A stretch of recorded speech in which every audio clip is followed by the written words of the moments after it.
E hoje, gente, é celebrado São Francisco de Sales, padroeiro dos jornalistas e comunicadores. Vamos acompanhar. Hoje é o dia de São Francisco de Sales e conheceremos um pouco mais sobre o padroeiro dos comunicadores. Primogênito entre 13 filhos, nasceu no Castelo de Sales, na Saboia, em 21 de agosto de 1567, na França.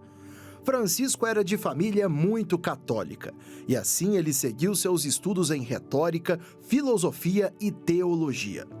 Apesar de ter aprendido a lutar esgrima, fazer dança e equitação, se sentia chamado e tocado para servir inteiramente a Deus. Foi aí que decidiu fazer voto de castidade. Aos 24 anos, Francisco voltou para junto da família, após uma temporada de estudos em outra cidade. Enquanto ele estava fora, seus pais haviam escolhido uma jovem nobre e rica para ser sua noiva e um trabalho como membro do Senado saboiano. Ele recusou tudo. Com seu desejo de ser sacerdote, logo se tornou capelão da Catedral de Chambéry. Francisco foi bispo auxiliar de Gênebra e não demorou muito para assumir a titularidade da diocese. Ele fundou escolas e ensinou catecismo às crianças e adultos. Sua palavra era tão importante para as pessoas que era convidado a pregar até mesmo na corte. Francisco de Sales faleceu em 28 de dezembro de 1962, em Lyon, na França.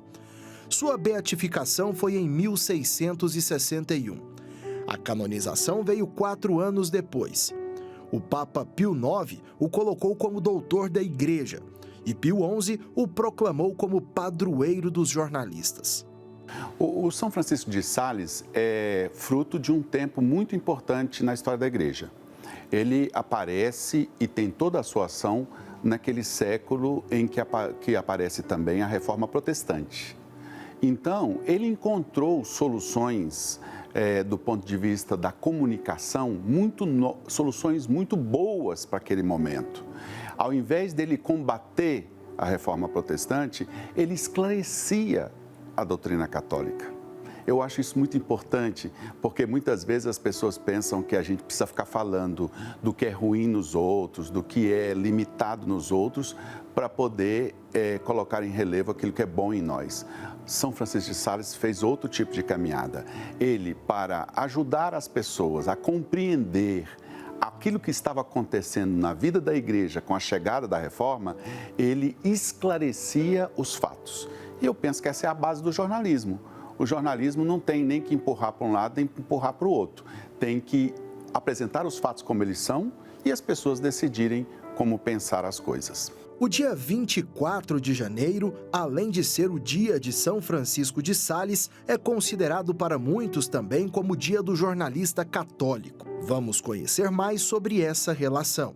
A gente chama de dia do jornalismo católico porque o Papa escolheu nesse dia, publicar a mensagem que ele dirige a todos os comunicadores do mundo inteiro, especialmente os jornalistas.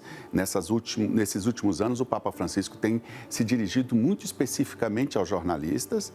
Então, por isso, e há também, a gente fala de São Francisco de Sales por causa da data da sua memória, mas há também um outro santo que chama Tito Bradsma, que é um holandês que viveu no século XIX, e ele era jornalista de profissão.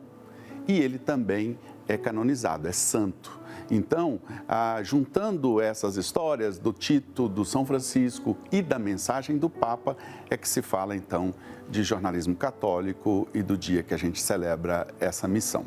Outro feito muito lembrado é do momento em que Francisco de Sales aceitou em sua casa um jovem com dificuldade de audição e criou uma linguagem de sinais para se comunicar com ele.